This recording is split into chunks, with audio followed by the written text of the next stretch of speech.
Hello students, welcome to this video lecturing on space forces. So in this lecture we will discuss the component of a force in space when orientation of planes are given. Means you can see in this image, this is one force which is present in x, y and z axis, and if you have the theta x and theta y and theta z are the direction cosines that we already know to us, then we can resolve the force very easily along fx and along fy and along fz.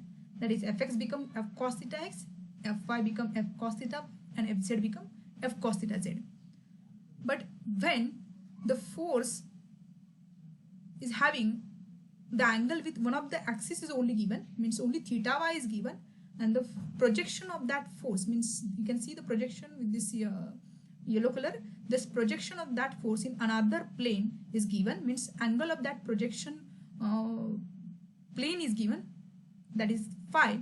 Means only we have the angle made by the force with one of the axis is given and angle made by its projection plane with another plane is given, means theta y and phi is given only, then how to resolve that force into x, y, z axis, that we have to discuss in this lecture. So that is another type of the space forces. So we can see in this image, this is a vector, which is when this a vector is having angle with the z axis is given and the projection of that force in the x plane is given and that angle of that projection plane is also given, then we can resolve that force. Means it depends upon how the vector is oriented related to the axis. The component of the force in space when the orientation of planes are given. So here there is one force which is acting in x, y and z axis, and the angle made by that force with one of the axis is given, means theta y is given, and the projection of that force in the xz plane is OC, and that projection plane makes the angle phi with the x axis is given. So this is the case of space forces where angle made by the force is given and angle made by the projection of that plane with the x axis is given. Here you can see easily the 3D plane of that force. So here the coordinate axis is there. This is positive x, positive y, and positive z and negative z. So this force is acting in this positive x, positive y, positive z axis 3D plane. So you can see in this image also the force is acting in this 3D plane, xy plane, yz plane and xz plane. In this 3D plane this force is acting. So somewhere here that force is here, okay, which makes an angle theta with respect to y axis. So angle made by the force with one of the axis is given. So here it is theta is given, and angle made by the projection of that force in another plane, means in the xz plane. So somewhere here the projection plane is there and that projection plane is having angle phi is given. Then how to resolve that force in space? So let us resolve that force. So we'll first resolve that force along y, because we have the force is having angle theta with respect to y axis. So we can know that component of the force adjacent to angle theta is always cos. So we have the Fy is equal to f cos theta y, is it? And the another component we resolve along projection plane. Okay, we can resolve the projection plane. We cannot resolve along x direction because we don't have a theta x. We have a projection plane. So we have to resolve that another component along projection plane, so which is equal to f sine theta y. Okay, now this is the two components, one is along fy and one is along projection plane. Now after that we have to resolve this projection plane component. So fh, this projection plane angle is given, means projection plane makes an angle phi with respect to x axis. So we can resolve now this fh along x axis. So fx become fh cos phi, means the component of the force adjacent to angle phi is always cos. So we can resolve fx is equal to fh cos phi, but fh is already known to us. Fh is f sin theta phi, so f sin theta phi into cos phi, and the fz is fh sin phi, and all these components are along positive axis, so the components are positive. Okay, so fz is fh sin phi and fh is already known to us, that is f sin theta phi into sin phi. So this is all about the resolution of forces in space when angle made by the force with one of the axis is given and the projection plane angle is given. Now rectangular component in space. So here we can again summarize the concept of rectangular component in space. This is a force given, angle made by the force with one of the axis is given, and angle made by the its projection of that force in another plane is given. Then we can resolve, first is along y-axis, and then we can resolve along fh. That is Fy and Fh we can find out. Fy is equal to cos theta phi, and Fh we can find out F sin theta phi. And after that we can resolve this projection of component along x and z. That Fx is equal to Fh cos phi, but the Fh is already known to use F sin theta phi into cos phi, and Fz is Fs sin phi into that is F sin theta phi into sin phi. So this is the case of space forces. Also we can discuss the direction cosines, that is special components. So if this force is acting in this 3D plane x, y, z axis, so it will have the theta x, that is force is having its direction along the x direction, that is this is theta x. This force will make an angle theta y with the y axis, and this force will make an angle theta z with the z axis. So theta x, theta y and theta z are the direction cosine of this force. Resultant of force in space. Now already we have find out Fx, Fy and Fz. Now if you have to find out the resultant of this force in space, we can also find out that resultant is equal to square root of Fx square plus Fy square plus Fz square. Simple. When you have to find out the resultant in 2 dimension, you just do resultant is equal to square root of summation Fx square plus summation Fy square. But when you have to find out the resultant in 3 dimension, you have to find out resultant is equal to square root of summation Fx square plus summation Fy square plus summation Fz square. A resultant of several forces in space.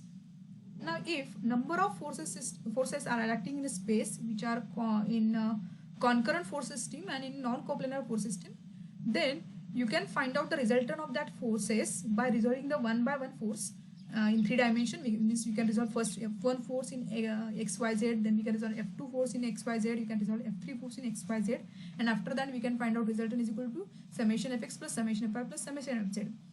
Then how to find out resultant? Then we have resultant direction of cosines of resultant force also, theta x, theta y, theta z.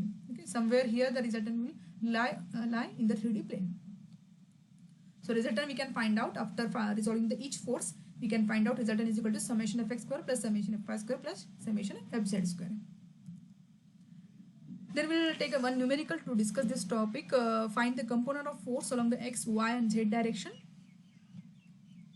So this is the diagram for this question. Here in this image, the F vector or F bar is given 10 Newton, means force magnitude of this force is given 10 Newton, which make angle 30 degree with the y-axis, and the projection of that force which is in xz plane, which makes the angle 45 degree with the x-axis. So this is also one case, which is a case of the angle made by the force with one of the axis is given, and the angle made by the projection plane with another axis is given. Then how to resolve the force?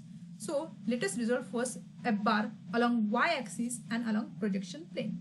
So along y-axis we can easily resolve Fy is equal to F cos theta, as we know that the component of force adjacent to angle is always cos. So it will be 10 cos 30. So it is 8.66 Newton. Then after we can resolve another component along the projection plane. Okay, so Fh become F sin theta. So 10 sin 30, that is 5 Newton. Now we have this projection plane makes the angle 45 degree with the x-axis. So we can find out Fx component, or we can resolve this Fh along x, Fh cos theta. Okay, so Fh cos theta. So Fh is already known to us. Fh is 5 Newton and theta is 45 degree here. So 5 cos 45 degree. So it will be 3.535 Newton. And after that the another component we resolve along Fz, which is equal to Fh sin theta. Fh is 5, so the Fz is again 3.35 Newton. Okay, so this is nothing but the Fx, Fy and Fz of this force. So if you have to find out the resultant of these forces, then again it will be square root of Fx square plus Fy square plus Fz square, and you will get that resultant is equal to 10 Newton, which is nothing but the actual force.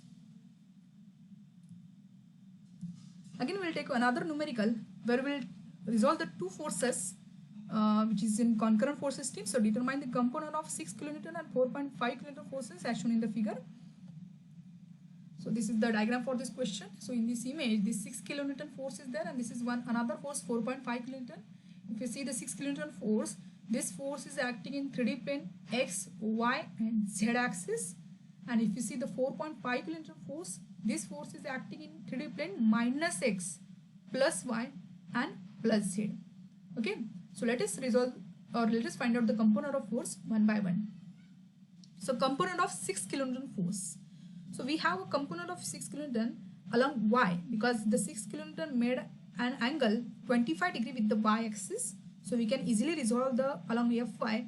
It is F cos theta, that is 6 cos 25, that is 5.44 kilonewton. And another component we resolve along F1, means along the projection plane, which is equal to F sin theta, that is 6 sin 25, which will get 2.536 kilonewton. Okay, and this projection plane now makes the 30 degree angle with the x axis and z axis. So we can again resolve this F1 along Fx and Fz. So Fx become F1 cos theta, and F1 we have 2.536 and theta we have 30 degree, that the projection plane makes with the angle with the x axis.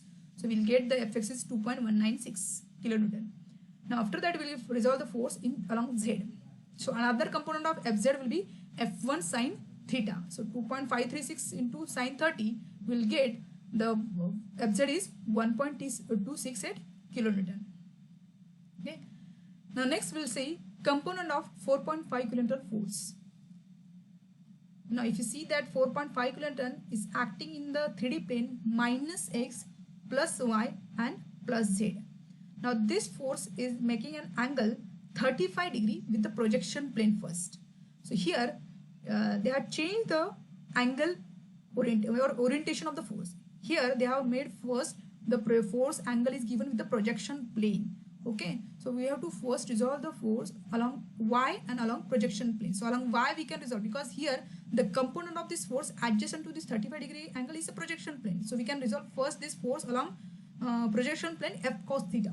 Okay, so cos component will goes to the projection plane, and another component sin component will goes to the y direction. So F dash is equal to F cos theta, and F is 4.5, theta is 35 degrees. So we'll get the F dash is 3.686 kilonewton, and the another component we resolve along the y direction, which is positive direction. So it is plus F sin theta, 4.5 into sin 35 will get 2.581 kilonewton. Okay, now we have to resolve this projection component, which is present in minus x z axis. Okay, so this projection plane makes an angle 40 degree with the z axis and minus x z axis. So we have to resolve the force now along z and minus x. So first we resolve along x. So along x it will be equal to minus f dash sin theta. Okay, because the this angle component of this force adjacent to this 40 degree z axis. So the cos component will goes to the z axis and the sin component will goes to the x axis, and which is on a negative axis. So that's why here it is minus. So fx is equal to minus f dash into sin theta. So it is equal to minus f dash. F dash is already we have found out 3.686. So it is minus 3.686 into sin 40, which is equal to minus 2.369 kilonewton. And the fz is equal to f dash cos theta, which is equal to 3.696 into cos 40, which is equal to 2.823 kilonewton. So this is all about the component of these forces along x, y, z. So after that, if you have to find out the resultant of these two forces combinedly in space, then we have to take component of 6 kilonewton force, component of 4 kilonewton force, and resultant force. So one by one, these are the component of 6 kilonewton force. That is fx of this 6 kilonewton force is this, fy is this, and fz is this. And also we have to consider component of 4.5 kilonewton also. So this is fx, fy, and fz. So these are the component of 6 kilonewton force. These are the component of 4.5 kilonewton force. So after that, if you have to find out the resultant force, you have to take summation fx. So summation fx means what?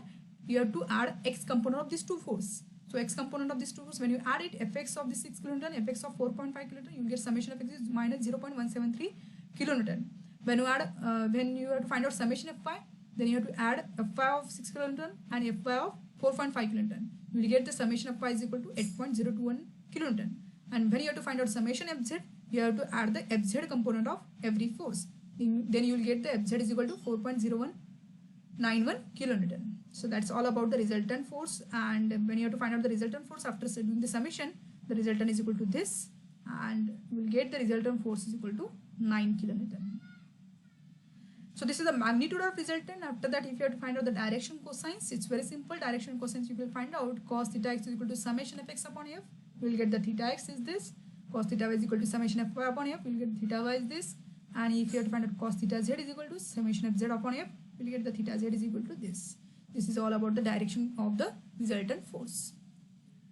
So thank you, students. If you like the concept of this topic or this video, you can press the like button, and if you have any doubts, you can give in the comment. Thank you.